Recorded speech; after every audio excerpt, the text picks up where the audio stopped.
सबसे पहले भारत रत्न परम पूज्य बाबा साहब डॉक्टर अम्बेडकर के चरणों में श्रद्धा के सुमन अर्पित करता हूँ। महात्मा ज्योतिबा फूले छत्रपति साहू जी महाराज माननीय कांशी राम साहब को नमन करते हुए परम पूज्य बाबा साहब डॉक्टर अम्बेडकर की 131वीं जयंती के मौके पर उपस्थित सभी मेरे गांव के बुजुर्गों, युवाओं, माता बहनों एवं दूर से चलकर आए सभी भी अतिथिगणों को मैं जय भीम करता हूं। और अपनी बात की शुरुआत करने से पहले मुझे बड़ा दुख है कि आज हमारे बीच में एक संख्या कम है। हमारा साथी भाई सोनू जो आज हमारे बीच में नहीं है, सबसे पहले मैं आज उसको श्रद्धा के सुमन अर्पित करता हूँ। उनकी कमी को हम पूरा नहीं कर सकते, लेकिन कुदरत से मैं प्रार्थना करता हूँ कि इस दुख को सहने की शक्ति उनके सभी मित्रों को, सहयोगियों को, परिवारजनों को कुदरत दे, ऐसी मैं कामना करता हूँ। साथियों, आज हम सब लोग यहाँ परम पूज्य बाबा साहब डॉक्टर भीमराव अम्बेडकर की जयंती मनाने के लिए एकत्रित हुए हैं। आप सभी वक्तागण कुछ ना कुछ यहाँ बोले होंगे, बाबा साहब के बारे में बताया होगा। मैं भी अपनी ओर से प्रयास करूंगा कि कोई बात रिपीट नहीं हो। हालांकि मैंने किसी को नहीं सुना है। बाबा साहब का इतिहास इतना है, इतनी उन्होंने किताबें लिखी हैं कि उनके बारे में जितना बताया जाए, जितना कहा जाए उतना कम है। लेकिन कुछ महत्वपूर्ण जो बातें हैं वो आज मैं आपके बीच में रखना चाहता हूँ। परम पूज्य बाबा साहब डॉक्टर अम्बेडकर एक ऐसी शख्सियत है जिनकी जयंती आज यहाँ हमारे गांव में ही नहीं, हमारी तहसील में, हमारे प्रदेश में या पूरे देश में ही नहीं, बाकी भारत देश के ऐसे पहले महापुरुष हैं जिनकी जयंती 100 से ज़्यादा देशों में मनाई जाती है। ऐसा कोई व्यक्ति भारत में पैदा नहीं हुआ जिसकी जयंती इतने देशों में मनाई जाती है। परम पूज्य बाबा साहब डॉक्टर अम्बेडकर ने इतना ज्ञान प्राप्त किया, इतनी शिक्षा उन्होंने हासिल की कि उस शिक्षा का उपयोग उन्होंने देश के लिए, अपने समाज के लिए, उनके उन्नति और विकास के लिए किया। बाबा साहब के पास में यदि कोई सबसे बड़ा खजाना था, उनकी लाइब्रेरी में 50,000 किताबें हुआ करती थी। उनको हर चीज का नॉलेज था, हर क्षेत्र का उनको ज्ञान था। परम पूज्य बाबा साहब डॉक्टर अम्बेडकर एक ऐसी शख्सियत थी कि वो सिर्फ दलित समाज के ही नहीं, आज बाबा साहब की वजह से यदि भारत मजबूत है, यदि इस भारत देश की ताकत विदेशों में है, तो वो देन है संविधान की, और संविधान देन है परम पूज्य बाबा साहब डॉक्टर अम्बेडकर की। यदि ये संविधान नहीं होता तो आज देश की इतनी ताकत नहीं होती, लेकिन ये परम पूज्य बाबा साहब अम्बेडकर की देन है। आपको पता है बाबा साहब ने अपना जीवन कैसे गुजारा, हो सकता है हमारे साथियों ने पहले बता दिया होगा, लेकिन बहुत ही ज़्यादा दुखों में, बहुत ही ज़्यादा कष्टों में उन्होंने अपना जीवन गुजारा। उनको कदम कदम पर जाति के नाम पर इतना प्रताड़ित किया गया कि हर कष्ट को सहन करते रहे और वो पढ़ाई करते रहे। बाबा साहब डॉक्टर अम्बेडकर ने पढ़ लिख करके हमारे समाज के लोगों को मान सम्मान दिया। बाबा साहब को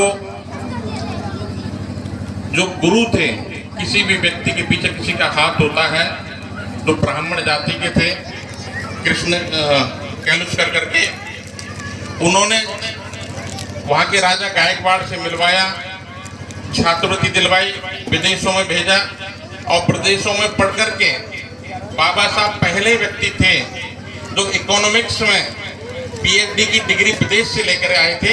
ऐसे पहले भारतीय थे। और बाबा साहब अम्बेडकर के पास में 32 डिग्रियां थी। इतने पढ़े लिखे बाबा साहब इंसान थे। जब विदेश से पढ़ करके बाबा साहब आए तो उनको जो वहाँ का सेना का सचिव बनाया गया था, और जब सेना का सचिव इनको बनाया तो सेना का जो सेक्रेटरी होता है, सचिव होता है, एक आईएएस के बराबर उसका ओहदा होता है। लेकिन बाबा साहब को जाति के नाम पर वहाँ भी उनको प्रताड़ित किया गया। वो चाहे कुछ भी बने। एक बार एक गाड़ी से जा रहे, जो घोड़ा और गाड़ी चलते हैं, एक बार उस गाड़ी से जा रहे थे, गाड़ी में बैठ गए। जैसे ही उनको पता लगा कि ये तो गाड़ीवान को भाई ये तो अछूत है, दलित है, उससे पूछा तेरी कौन सी जाति है, कि महार हूँ, तो उतर के दूर भाग गया वो गाड़ी वाला। बाबा साहब ने कहा भाई मुझे पिताजी से मिलने जाना है और यहाँ से काफी दूर है, मैं कैसे जाऊंगा।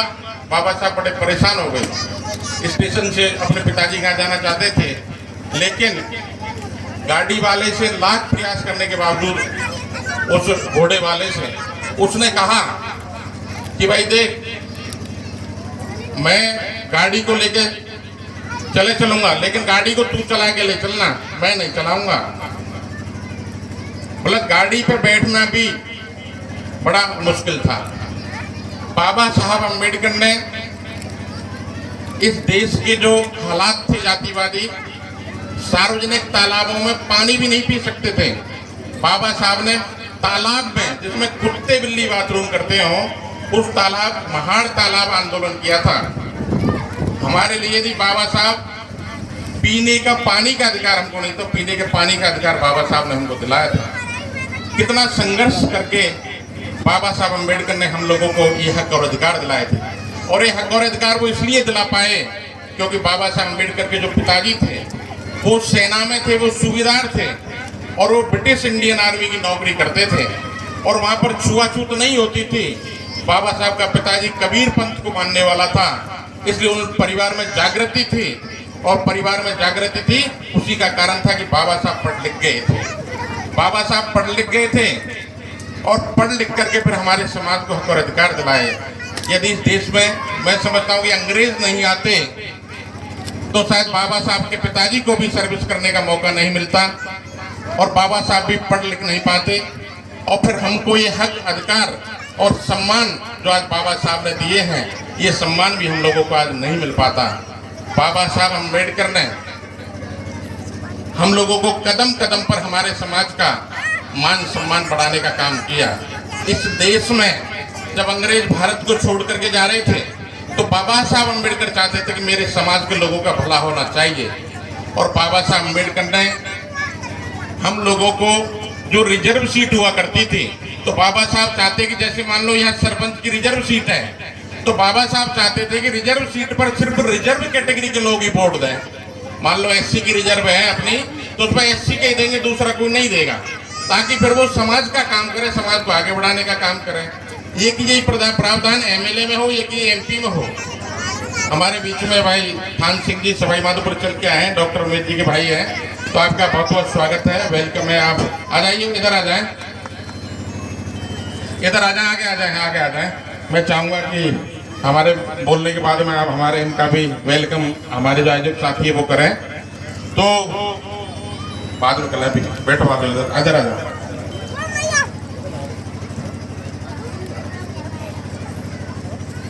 बाबा साहब डॉक्टर अंबेडकर ने जब वो कम्युनल अवार्ड जारी हुआ, हमको ये डबल वोट का अधिकार मिल भी गया था, और उस डबल वोट के अधिकार को भी यहाँ के सामंतवादी जो लोग थे उनने छिनवा दिया था। यदि रिजर्व सीट पर सिर्फ हम ही लोगों को अधिकार होता तो आज हमारा समाज आगे बढ़ गया होता, लेकिन वो अधिकार भी इन लोगों ने छीन लिया था। और ऐसा नहीं है परम पूज्य बाबा साहब ने किसी एक वर्ग के लिए काम किया, बाबा साहब ने देश के एससी, एसटी, ओबीसी सर्व समाज के लिए बाबा साहब अम्बेडकर ने काम किया। इसलिए आज बाबा साहब की किताबों की तरफ उन्होंने जो लिखा है उसकी तरफ कोई एक शब्द नहीं, एक उंगली नहीं उठा सकता। बाबा साहब ने जो कार्य किए हैं आज वो सारे के सारे यादगार हैं, चाहे वो आरबीआई की परिकल्पना है, चाहे वो पाकिस्तान पर बाबा साहब के विचार हैं, हर क्षेत्र में बाबा साहब ने अपने विचार प्रकट किए थे। बाबा साहब चाहते थे कि देश के अंदर जो ये जातिवादी व्यवस्थाएं खत्म हो, सबको समानता, स्वतंत्रता, भाईचारे के साथ जीने का मौका मिले। इसलिए देश आजादी से पहले वो गरीब समाज के लोगों को हक और अधिकार दिलाना चाहते थे, लेकिन यहाँ के सामंतवादी लोगों ने वो हक और अधिकार उनको नहीं मिलने दिए। और आज भी वो जाति व्यवस्था साथियों जिंदा है, आज भी ऊंच नीच का भेदभाव जिंदा है। और ये सिर्फ शेड्यूल कास्ट के लोगों के साथ ही नहीं है, ये चाहे शेड्यूल ट्राइब के लोग हैं, चाहे ओबीसी के लोग हैं, उनके साथ भी ये भेदभाव चरम सीमा पर होता है। आपने देखा होगा, ऐसा नहीं कि मीना सवाई माधोपुर का ताकतवर है। हम जालौर में रहे थे और में मीना समाज के व्यक्ति की औकात नहीं थी कि मोटरसाइकिल पर बैठ करके रात परोसते हुए गांव में से बैठ करके निकल जाए। ये आहोर की घटना है, वहाँ डॉक्टर साहब भी पहुंचे थे, बहुत बड़ा हंगामा हुआ। लेकिन आज भी हालात ये हैं कि आज भी मीना भी नहीं निकल सकता। आज भी ये हालात है कि SC/ST के लोग, जहाँ ये दबंग लोग रहते हैं, आज भी जूते पहन करके नहीं निकल सकते। आज भी इस देश के अंदर बाबा साहब का संविधान कम काम करता है। और देश के अंदर जो मनुवादी कानून है, जो सामाजिक कानून है, वो आज भी ज्यादा काम करता है। यदि देश का संविधान काम करता तो चाहे कोई ब्राह्मण है, ठाकुर है, वाल्मीकि है, सबको बराबर से जीने का हक और अधिकार होना चाहिए। ये नहीं होना चाहिए कि यदि पाली के अंदर हमारा भाई जितेंद्र मेघवाल यदि अच्छी मूछें रख रहा है, अच्छे कपड़े पहन रहा है, गोरा चिट्टा है, लेकिन एक दलित है, इसको इस तरह से जीने का अधिकार नहीं है। इसलिए पीछे से छुरा भोग करके और उसकी हत्या कर दी गई थी। आज भी हम लोगों के साथ इस तरह का बर्ताव होता है। करौली के अंदर एक दलित समाज का व्यक्ति अपने बच्चे के साथ और अपनी पत्नी के साथ में जा रहा था और उस पत्नी को अपहरण करके और उसके बच्चे और उसके पति के सामने उसका गैंगरेप किया गया था, उसकी वीडियो बनाई गई थी। यही कांड अलवर में हुआ था।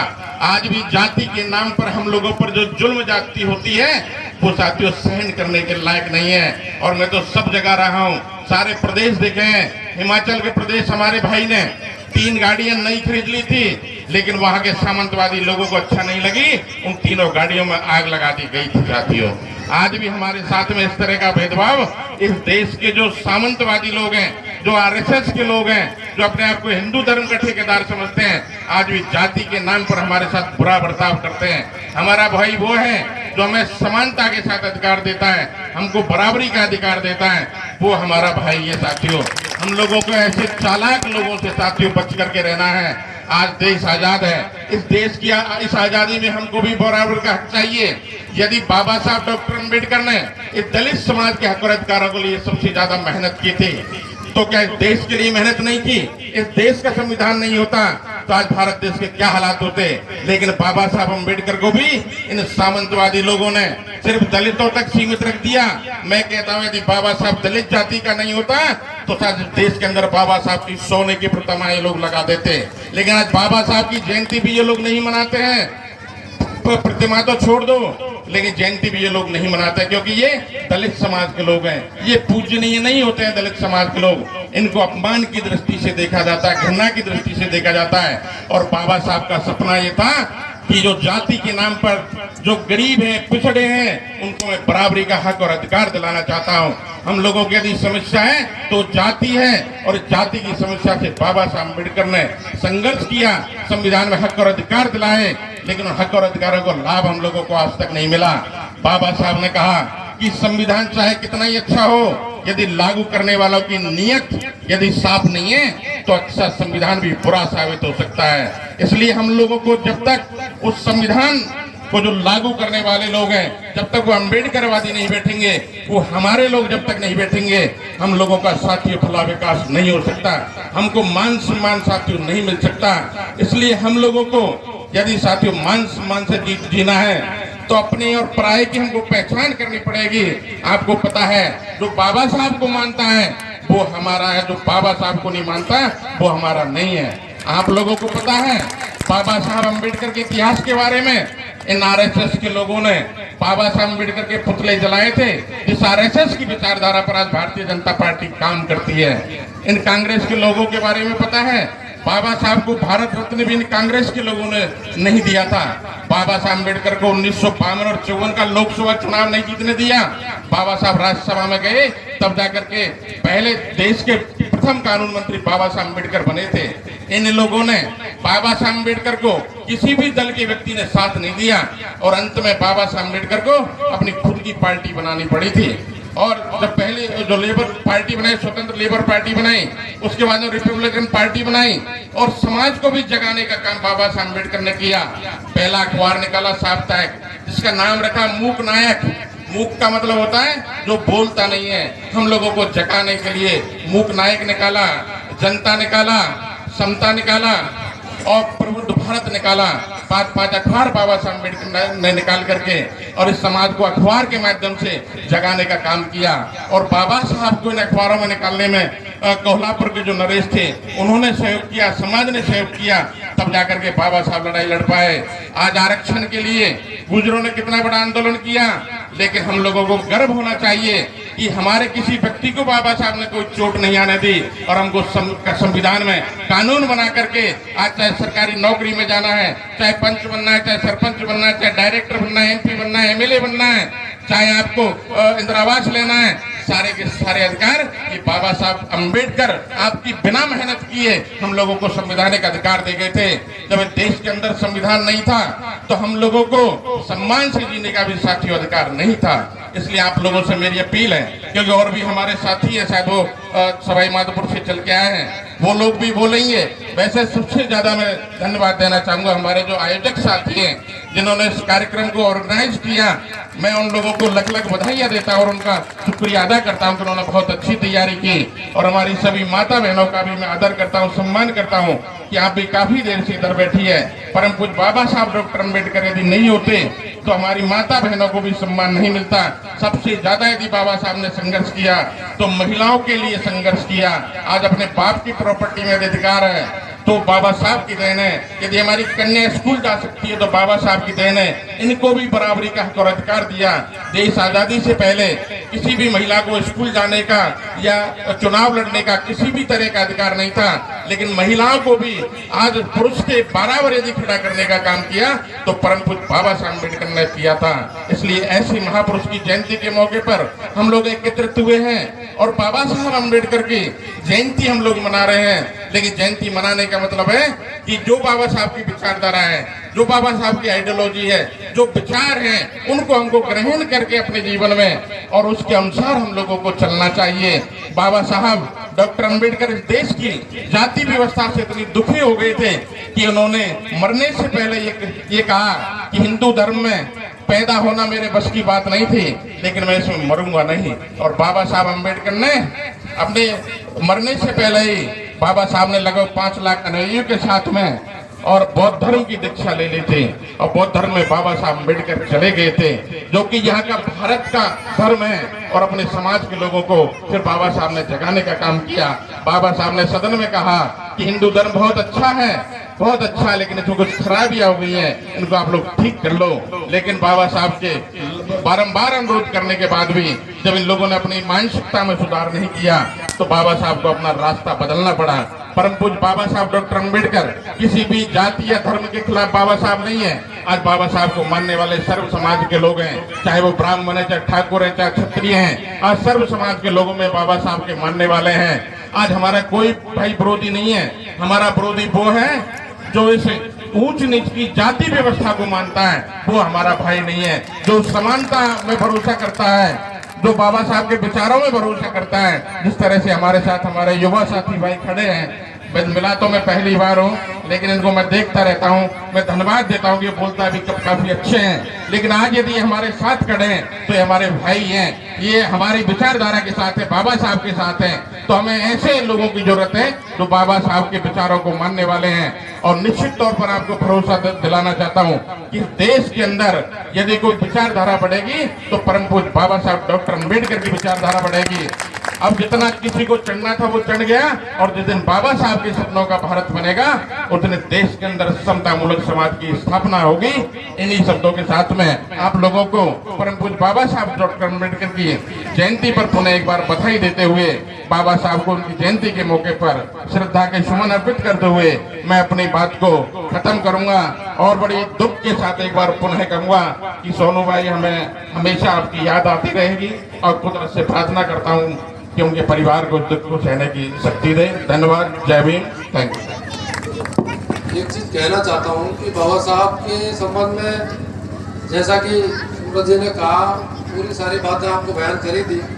और जो भी कुछ जानना होता है तो वो अपन आजकल सोशल मीडिया के थ्रू, यूट्यूब के थ्रू उनकी सारी विचारधारा को जान सकते हैं। हमें क्या है कि जो व्यक्ति अम्बेडकरवाद को मानता हो, अम्बेडकर की समता न्याय मूलक विचारधारा को जो व्यक्ति मानता हो, चाहे वो किसी भी समाज से हो, चाहे जाट समाज से हो, चाहे मीणा समाज से हो, चाहे वो अपने खुद के समाज से हो या फिर ब्राह्मण समाज से हो, वो हमारा भाई है, वो रियल में हमारा भाई है। लेकिन यदि कोई भाई हमारे ही समाज से हो और वो मनुवाद को मानता हो तो मैं कहता हूँ वो हमारा भाई नहीं है। जिसको अभी इस 21वीं सदी में 2022 चल रही है, जिसको बाबा साहब को दूसरे समाज सब मानने लगे हैं, दूसरे समाज उनको स्वीकार करने लगे हैं और हमारे समाज में रहता हुआ हमारा ही भाई, जब उनको नहीं समझ पा रहा तो फिर वो हमारा भाई कैसे हुआ? जब हमारे विचार नहीं मिल पा रहे उससे, वो आज भी मतलब पत्थर की मूर्तियों में जाके, जब बाबा साहब ने कह दिया कि उनको कुछ नहीं मिलने वाला, वो तो खुद के लिए भी कहते हैं कि उनकी बाबा साहब की मूर्तियों पर दिया जलाने लगे हैं लोग। वैसे तो ये गलत है कि गणेश जी की मूर्ति का लगा लो दिया, चाहे बाबा साहब की मूर्ति का लगा लो, बात एक ही है। अगर उनकी विचार को लेके नहीं चले दिल में और दिमाग में तो बात एक ही निकलेगी, चाहे उनको पूछ लो चाहे उनको पूछ लो। इसलिए हमें केवल उनकी विचारधारा को फॉलो करना है। और सबसे बड़ी बात कि विचारधारा ही आगे बढ़ेगी। मनुवाद विचारधारा ने पूरा देश पे काबू किया हुआ है, मनुवादी ही इस समय काबिज है पूरे देश की संस्थाओं पे। अगर हमें हमारे अम्बेडकरवाद को किसी राजनीतिक क्षेत्र में और संस्थाओं पे शासन करना है तो हमें एक होना पड़ेगा। अब इस हिसाब से तो हम कैसे एक होंगे बताओ? आज भी हम मनुवाद को मानते हैं, अम्बेडकरवाद की तस्वीर लगाने वाले लोग मनुवादी व्यवस्था को भी फॉलो करते हैं।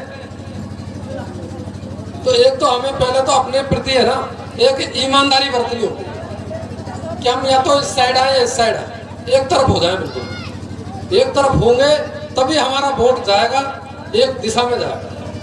और जब एक दिशा में जाएगा तो हमारी गिनती होगी, गिनती होगी तो हमारी ताकत से होगी, तभी जाके कुछ हमारा हासिल होगा। नहीं तो हम यथावत ऐसे ही बने रहेंगे। हमारे साथ जो घटनाएं, जैसे कि बताया भाई साहब ने, हमारे साथ घटनाएं आज भी घट रही है, वो इसीलिए तो घट रही है। हम संख्या में कम थोड़ी है, संख्या में कम नहीं है हम लोग, लेकिन गिनती में कम है, गिनती में बिल्कुल कम है। हम कांग्रेस बीजेपी के प्रत्याशी खड़े हो जाएंगे और हम तुरंत या तो इधर वोट देंगे या इधर देंगे। बसपा का कोई आएगा, अरे जीतना तो है नहीं, इसको क्या वोट डालें, तो कहीं कहीं डाल देंगे। अब हमारी गिनती कहाँ हो रही है? मैं तो कहता हूँ बसपा से भी तुम्हें चिढ़ है तो किसी निर्दलीय को खड़ा कर दो सामाजिक स्तर पे, लेकिन वोट एक साथ एक दिशा में डालो, तभी गिनती होगी। नहीं तो हमारा यही असर रहेगा। इसके साथ और भी लोग बोलने वाले हैं साथियों, मैं ज़्यादा बोलना बोलकर सभी को धन्यवाद करता हूँ। जय भीम।